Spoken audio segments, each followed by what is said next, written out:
sempre pretensiosa. La balena és l'animal més gran del tot.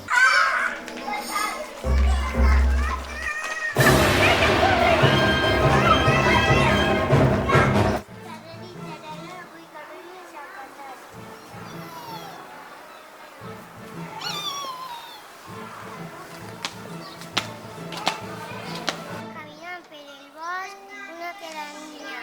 El fàstic. Demà. Una obra mestra que una aranya ha teixit. És molt més que un ratolí volador. No pot veure. No xoca mai. No xoca mai. Perquè té un decabit de detector que nunca xoca mai. Soy un hipopótamo y tengo